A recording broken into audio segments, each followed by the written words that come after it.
Anggota Komisi 10 DPR RI menegaskan pemerintah tidak perlu ragu terkait besaran anggaran untuk formasi 1 juta guru P3K. Anggota Komisi 10 DPR RI Johar Arifin mengatakan pemerintah seharusnya tidak perlu terlalu mengkhawatirkan biaya yang dikeluarkan untuk formasi 1 juta guru pegawai pemerintah dengan perjanjian kerja atau PPPK.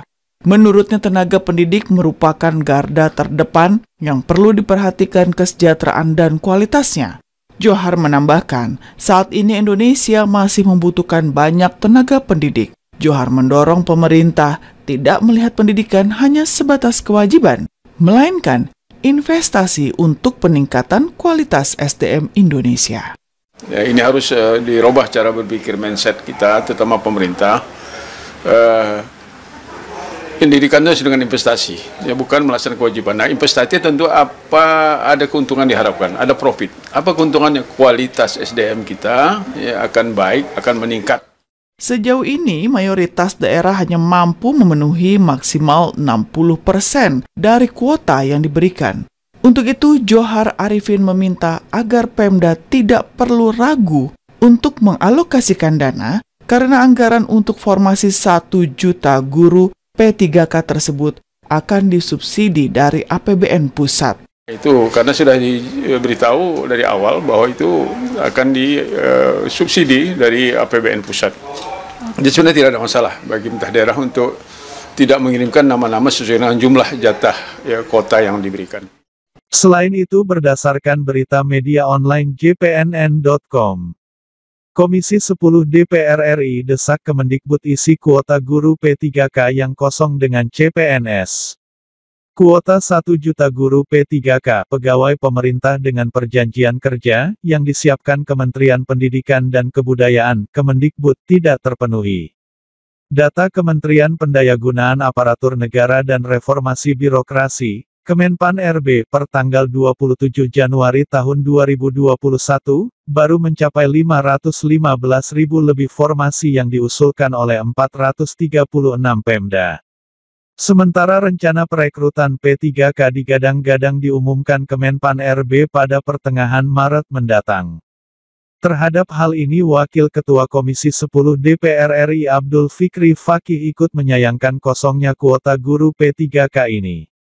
Sejak awal Komisi 10 menginginkan rekrutmen aparatur sipil negara (ASN) dari honorer K2 maupun non-kategori jangan difokuskan pada P3K tetapi juga PNS.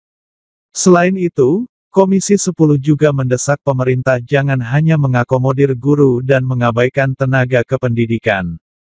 Sejatinya guru dan tenaga kependidikan satu paket roda pendidikan. Kami akan mendesak Mendikbud Nadiem Makarim untuk mengalihkan kuota kosong itu ke CPNS. Selain tenaga kependidikan harus diakomodir tahun ini. Jangan ditunda tahun depan, kata Fikri kepada jpnn.com. Dia menegaskan, sikap Komisi 10 tidak berubah. Sejak awal selalu memang menyuarakan supaya semua guru honorer dan tenaga kependidikan itu. Hanya kemudian, pemerintah berdalih kemampuan keuangan negara dan Undang-Undang Nomor 5 Tahun 2014 tentang ASN tidak memungkinkannya. Itu sebabnya, pemerintah akan mengangkat para guru honorer dan tenaga kependidikan ini lewat mekanisme CPNS maupun P3K sesuai peraturan perundang-undangan yang berlaku. Lebih lanjut dikatakan, kuota 1 juta guru P3K baru separuh lebih sedikit yang termanfaatkan. Setelah ditelusuri Komisi 10, penyebabnya lantaran daerah tidak memaksimalkan kuotanya. Pemda masih meragukan bila P3K itu akan sepenuhnya dibiayai APBN. Ini yang perlu disosialisasikan dari Kementerian Keuangan dan Kemendikbud seperti apa sebenarnya sehingga mereka yakin tidak akan terbebani, tandas Fikri Fakih. Karena undang-undangnya ASN. ASN itu ada dua. Ada PNS dan ada P3K. Dengan alasan tadi Pak Martanto bilang karena kondisi keuangan negara dan sebagainya, ya sudah. Kita terima sesuai dengan undang-undang, kita nggak bisa nabrak undang-undang. Tetapi, ya sebenarnya saya usulnya penyelesaian. Tetapi Komisi 10 sepakatnya pengangkatan. Karena kan ternyata bakti itu kan ada karena kebutuhan, Pak. Jadi honorer itu ada karena kebutuhan. Masalahnya memang pengalaman tadi Pak Wartanto 2009, 2011 itu naik bukan 1-2 kali, bukan 100%, bukan, tapi 11 kali. Jadi kenaikannya itu luar biasa. Itu karena tahu bahwa K1 itu diangkat semuanya jadi PNS, sehingga berlomba-lomba mengangkat honorer. Itu masalahnya mungkin. Tetapi sekarang saya kira perlu dicek, yang penting ada enggak, dan itu di lapangan ada. Nah, itu verifikasi dan validasi data itu, kita ini problematikanya di data memang. Tetapi sudah dikunci nih, 438.000 itu sudah dikunci, dan guru itu cuma 156, yang kedua ya, 157, mohon maaf, 157.000 itu juga sudah dikunci, tidak bisa nambah. Yang kedua ya, yang kedua. Nah, sekarang itu kan masalahnya, karena K2 tidak selesai-selesai, maka ada yang non-K.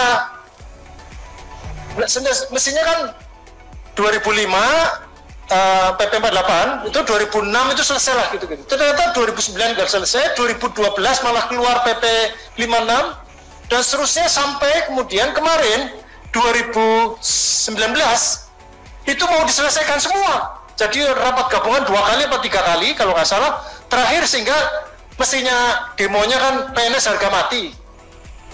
Tetapi kemudian tidak harga mati, harga hidup.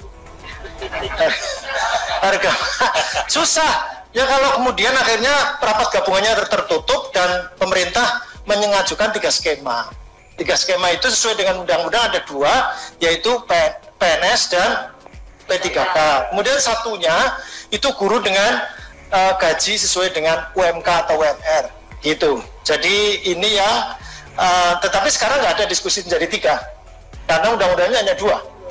Undang-undangnya ada 2, maka kemudian nanti kita salikan formatnya, formulasinya. Nah, ini yang nanti tugas dari Panja itu, nanti formulasinya seperti apa sehingga tidak ada satupun yang tertinggal. Nah, hanya mungkin nanti tentu ada batasan waktu. Artinya yang berapa tahun tadi Pak Sekretaris Komisi B DPRD Kabupaten Batang menyampaikan rata-rata 12 tahun pamannya. Kalau 12 tahun saya kira saya layak itu. Kalau 12 tahun, tetapi kalau baru 1 tahun, 2 tahun dan sebagainya, ini ya terpaksa kemudian nanti keluhannya Pak Kepala Dinas diganti dengan fresh graduate, ya kan masih fresh juga kalau baru 1 tahun, masih fresh lah, masih mikirnya masih inilah, masih cerdas gitu. Tapi kalau sudah 10-15 tahun itu sudah mikir utang, sudah mikir apa segala macam, sudah menikah, sudah ini dan seterusnya, iya sudah lemas. Jadi mungkin mikirnya ini, yang cerita Pak Guru ini Pak. Cerita Pak Guru, saya pernah jadi honorer, saya pernah jadi PNS, saya pernah jadi kepala SMK dan sebagainya, sehingga saya kira memang tidak adil. Tetapi sekali lagi ini masukan sudah ditulis, kemarin juga sudah nyampaikan, dan nampaknya saya nggak akan merespon satu-satu, dan ini menjadi masukan yang luar biasa. Mudah-mudahan Bu Agustina Wilujeng juga nyicil. Oh, ada Mas Nada kan nulis ya, Mas saya. Ada Mas Nada itu dicicil gitu supaya nanti jadi rekomendasi di Pak Fikri. Wah, itu suaranya keras. Dengarkan. Iya, suaranya keras, berarti itu energinya, powernya masih full power tuh. Belum. Karena belakang powernya ada Pak Fikri. Belakang powernya ada Pak Fikri. Nah, ini ada Mas Nada juga nulis, saya kira.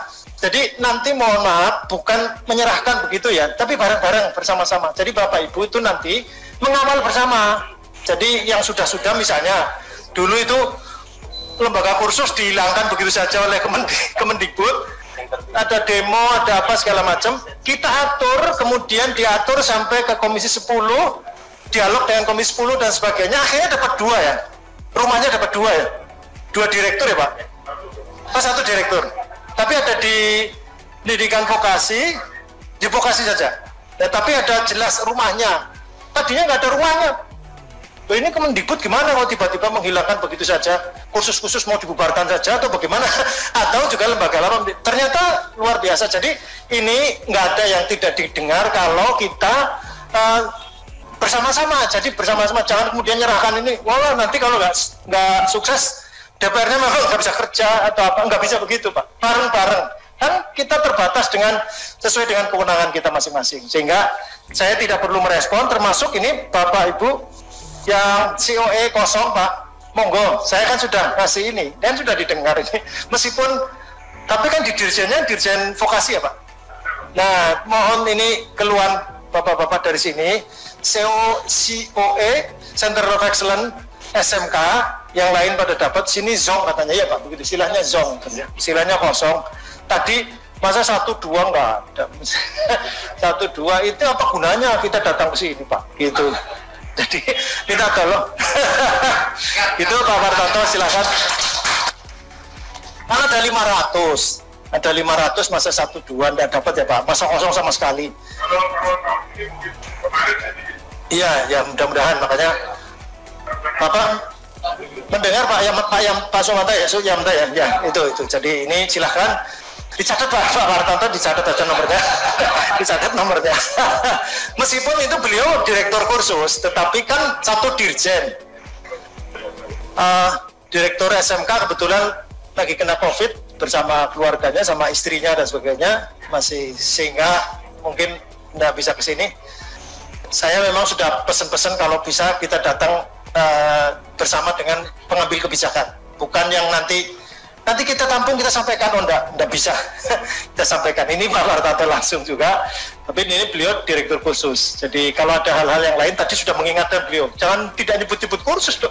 Ini karena SMK itu nggak bisa sendiri, nggak bisa langsung ini. Jadi manfaatkan, nanti saya kira pendidikan luar sekolah yang dulu di pendidikan masyarakat, saya kira bisa dimanfaatkan. Saya kira itu saja, yang lain cukup ya Mbak Esti ya. Waktunya saya kira begitu. Jadi sudah lebih seperempat jam. Mohon maaf sekali lagi. Terima kasih atas segala responnya, dan kami masih masih menunggu mungkin kalau ada hal-hal yang perlu disampaikan secara tertulis. Tadi muncul emailnya, alamat email silahkan ditulis, kemudian atau mungkin kalau sekretariat ada WA, ada apa segala macam disampaikan, silahkan begitu. Sekali lagi matur nuwun, saya kembalikan